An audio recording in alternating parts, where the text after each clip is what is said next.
Assalamualaikum warahmatullahi wabarakatuh.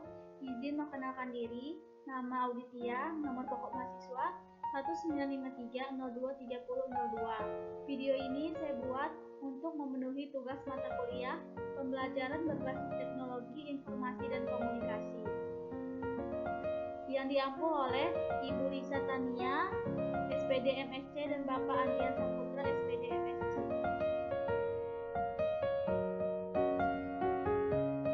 Kompetensi dasar 3.10 menjelaskan konsep asal dan bahasa serta kekuatannya dan keseimbangan penyonannya dalam larutan. Indikator keterampilan 4.10 menganalisis trayek perubahan pH beberapa indikator yang diekstrak dari bahan alam melalui percobaan. Sebelum kita memasuki materi literasi asal-bahasa, di sini saya akan menayangkan sebuah video praktikum yang saya ambil dari Isnainia Poetry Octaviani. Selamat menyaksikan.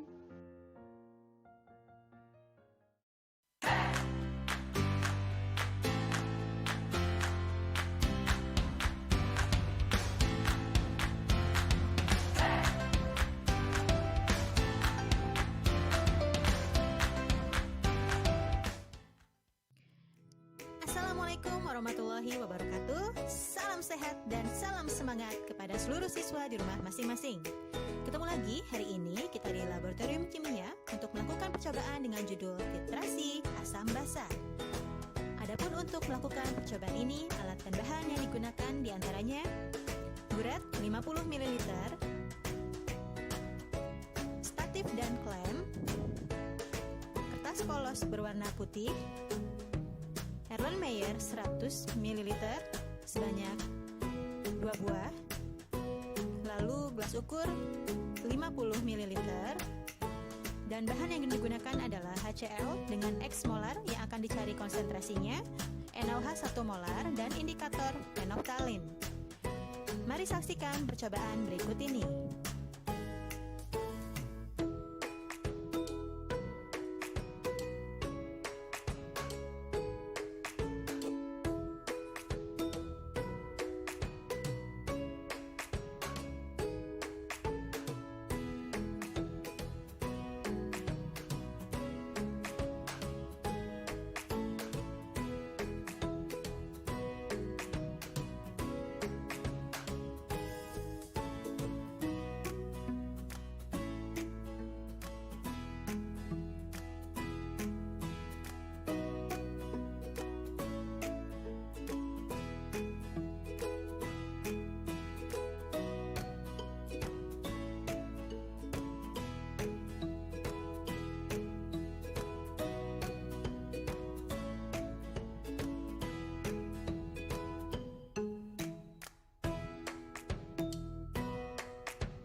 Inilah percobaan titrasi asam basa hari ini.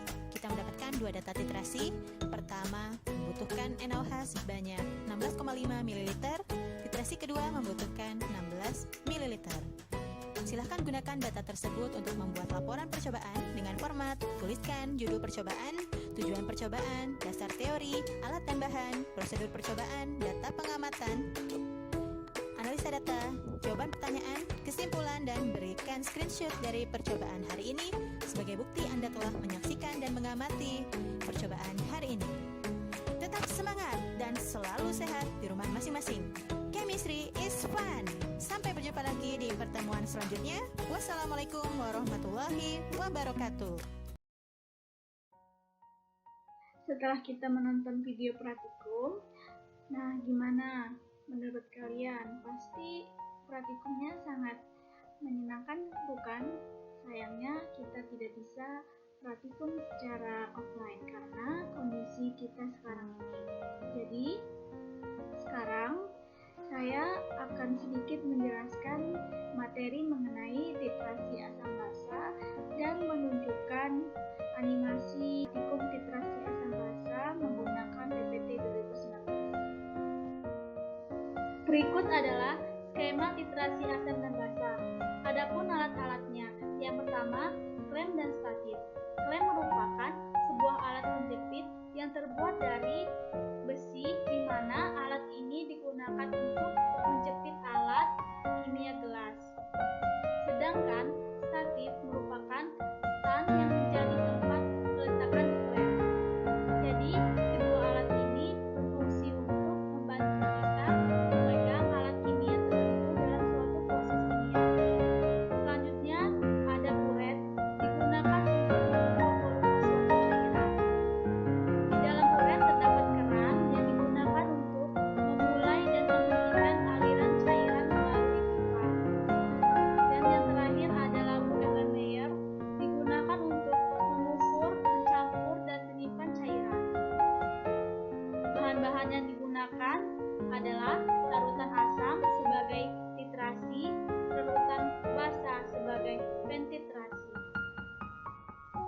Selanjutnya, titrasi adalah prosedur menetapkan kadar suatu larutan dengan mereaksikan sejumlah larutan tersebut yang volumenya terukur dengan suatu larutan lain yang telah diketahui kadarnya atau larutan standar secara bertahap. Titrasi asam dan basa adalah penentuan kadar suatu larutan basa dengan larutan asam yang diketahui kadarnya atau sebaliknya. Kadar suatu larutan asam dengan larutan basa yang diketahui dengan didasarkan pada reaksi netralisasi. Selanjutnya, titrasi harus dilakukan hingga mencapai titik ekuivalen, yaitu keadaan di mana asam dan basa tepat habis bereaksi secara stoikiometri. Selanjutnya, titik ekuivalen umumnya dapat ditandai dengan perubahan warna dari indikator. Keadaan di mana titrasi harus dihentikan tepat pada saat indikator menunjukkan perubahan warna, disebut titik akhir titrasi. Selanjutnya, pada percobaan titrasi asam dan basa, yang pertama kita lakukan adalah merangkai alat dan bahan.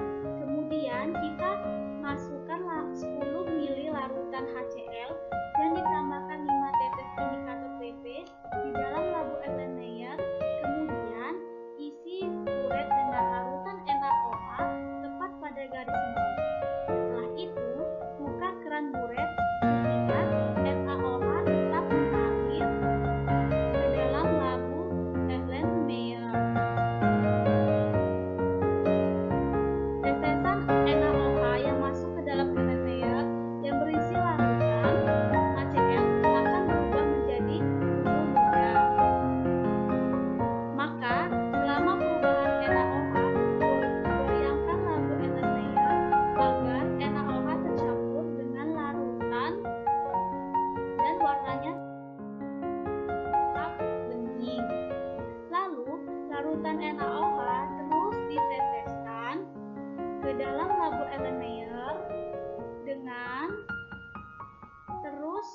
Digoyangkan sampai larutan dalam labu Erlenmeyer berubah menjadi warna ungu seutuhnya. Nah, dari percobaan yang telah dilakukan, maka didapatkan perubahan warna yang terjadi. Larutan yang tadinya bening berubah menjadi warna ungu. Sekian hasil presentasi saya ucapkan terima kasih. Wassalamualaikum warahmatullahi wabarakatuh.